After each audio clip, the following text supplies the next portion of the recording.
త్వరలోనే విశాఖకు మెట్రో రాబోతోందని, అలాగే ఫ్లైఓవర్లు కూడా రానున్నాయని గంటా పేర్కొన్నారు. భోగాపురం ఎయిర్పోర్టు పనుల్ని వేగవంతం చేశామని, నిర్దేశించిన గడువులోగా పూర్తి చేస్తామని తెలిపారు. విశాఖను పరిపాలనా రాజధాని పేరుతో వైసీపీ నేతలు నాశనం చేశారని గంటా విమర్శించారు. మాస్టర్ ప్లాన్ కూడా మార్చేశారన్నారు. త్వరలోనే కొత్త మాస్టర్ ప్లాన్ రానుందన్నారు. విశాఖ భూ కుంభకోణాలు బయటపడతాయని వైజాగ్ ఫైల్స్ పై కేబినెట్ లో నిర్ణయం తీసుకున్నారన్నారు. టీడీఆర్ కుంభకోణంపై విచారణ జరిపిస్తామని గంట వెల్లడించారు. ఋషికొండ భవనాలను ఏం చేయాలో తమకు అర్థం కావటం లేదని పేర్కొన్నారు. వీళ్ళందరూ బాధ్యత తీసుకుంటారని కూడా తెలియజేసుకుంటా ఉన్నాం. టీడీఆర్ సంబంధించి ఇప్పటికే ప్రముఖంగా పేపర్లో వచ్చింది, మీడియాలో వచ్చింది. దీని మీద ప్రభుత్వం దృష్టి కూడా రావడం జరిగింది. అంటే ఆ టీడీఆర్ అనేది ఎంత వేవ్స్ క్రియేట్ చేసిందంటే జెన్యూన్గా ఉన్న వాటిని కూడా టీడీఆర్ ఆపేయాల్సిన పరిస్థితి ఈరోజు ఈ రాష్ట్రంలో తెచ్చారు. అందుకు ఈరోజు సింహాచలంలో ఉన్న బీఆర్టీఎస్ టీడీఆర్ 272 మంది పైగా టీడీఆర్లు ఉంటే 250 మందికి ఇచ్చి ఇంకొక 20 మందికి టీడీఆర్లు, చిన్న చిన్న రైతులు, అంతా చిన్న షాప్ పోయిన వాళ్ళు అటువంటి వాళ్ళు, చివరికి వాళ్ళకు కూడా టీడీఆర్ ఇవ్వాలంటే దాన్ని ముట్టుకుంటే ఏమవుద్దా అని చెప్పే విధంగా టీడీఆర్లు చేశారు.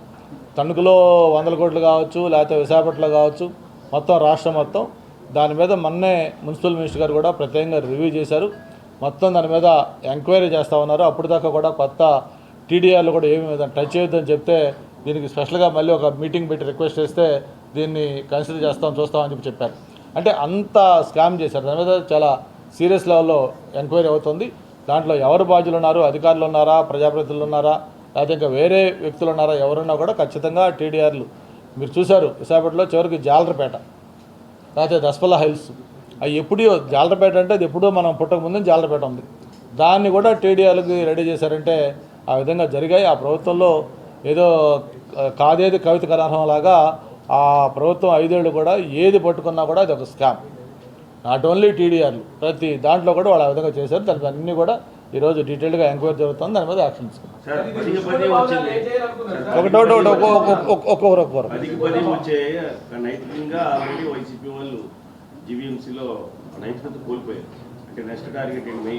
ఏం టార్గెట్ వాళ్ళకి ఏముంది, నైతికతలు ఏముంది వాళ్ళకి. ఇప్పుడైతే ఇప్పుడు ఆటోమేటిక్గా వాళ్ళందరూ పదవులు రాజమండ్రి వెళ్ళిపోతే బాగుంటుంది హ్యాపీగా.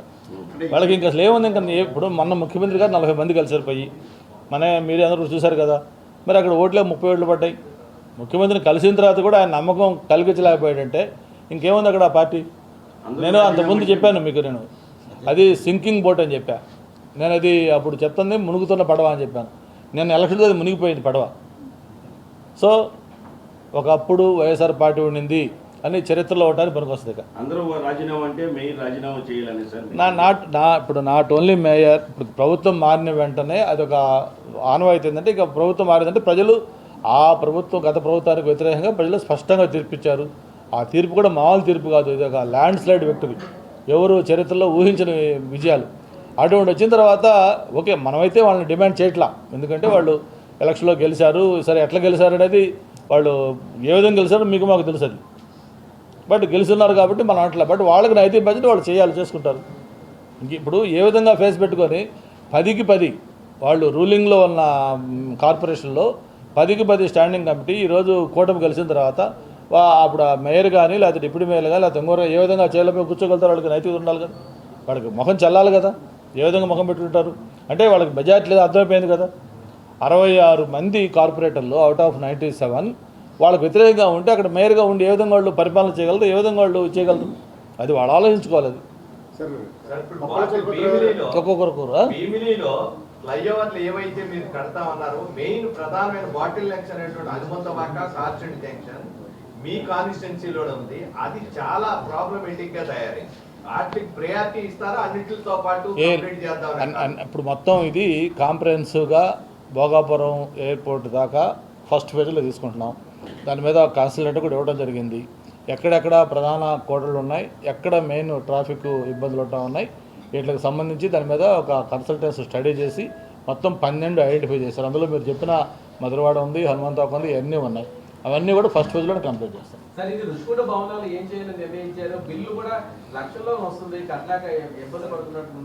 దీని మీద ఎవరికి బుర్ర పనిచేయట్లా ఏం చేయాలనేది.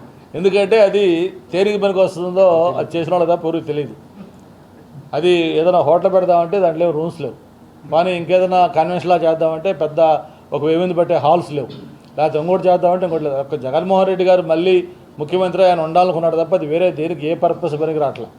అందుకే గౌరవ ముఖ్యమంత్రి గారు చెప్పినప్పుడు ఆయన కూడా దాన్ని ఏం చేద్దాం అనేది 10 మంది ఒపీనియన్ అడిగి ఎవరైనా అడిగితే ఆయన వాళ్ళని అడుగుతున్నాడు ఏం చేద్దామని చెప్పి అర్థం కాక దాని పరిస్థితి ఉంది.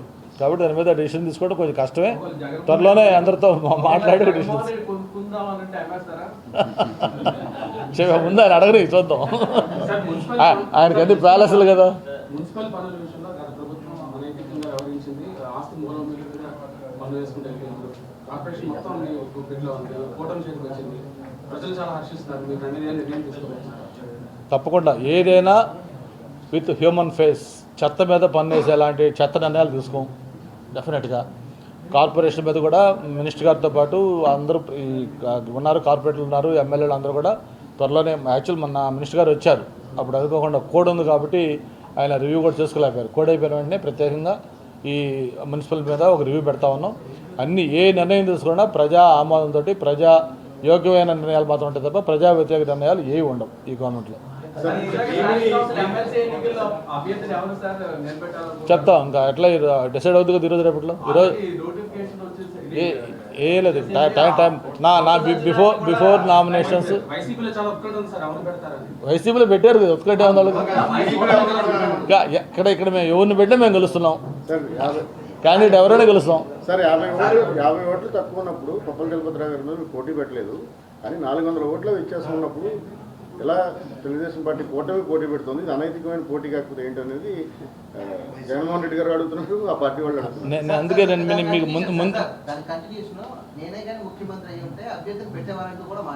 ఇంకా అది కల కదా, హైపోథెటికల్కి వస్తే నేనే ముఖ్యమంత్రి అయితే ఇంకా అది అయిపోయింది, ఇంకా కాదు కదా.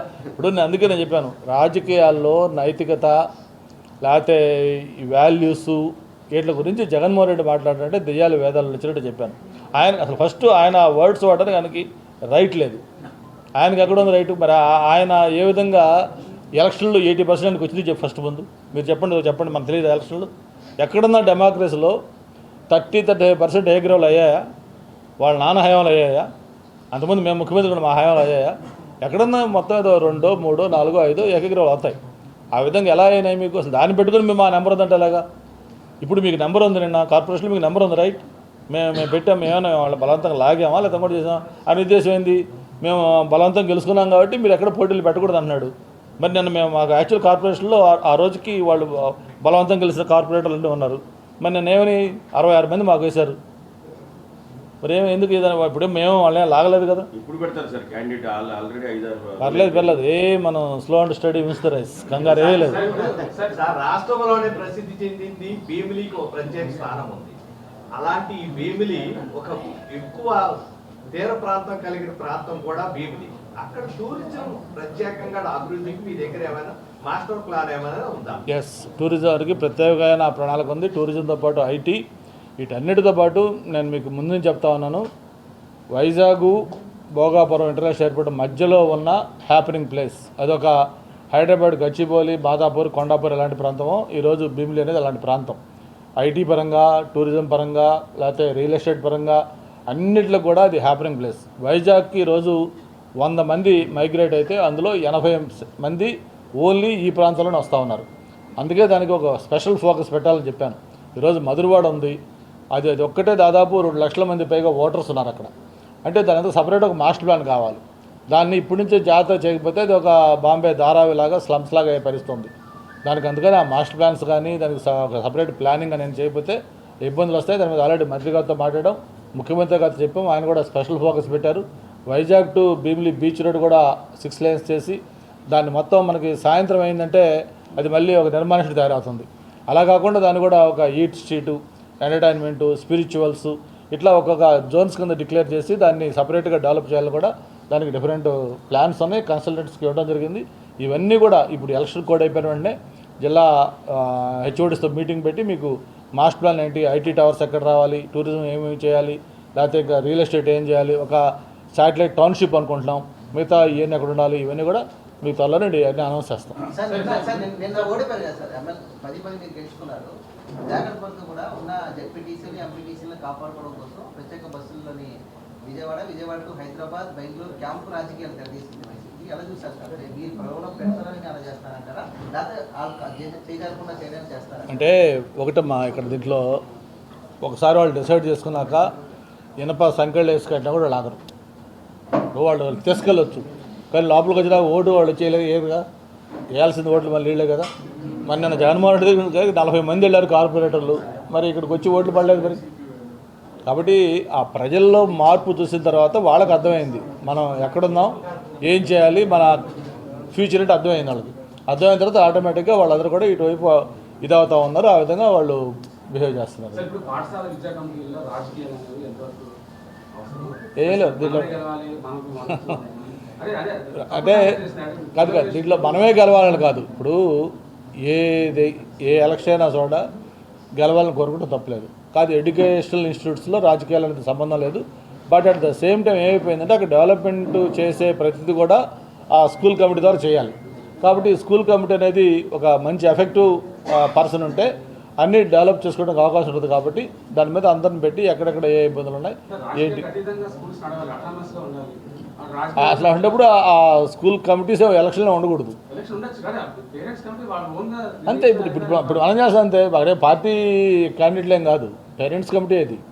పార్టీ సింబల్ లేవు, పార్టీ తరఫున పోటీ చేయట్లేదు.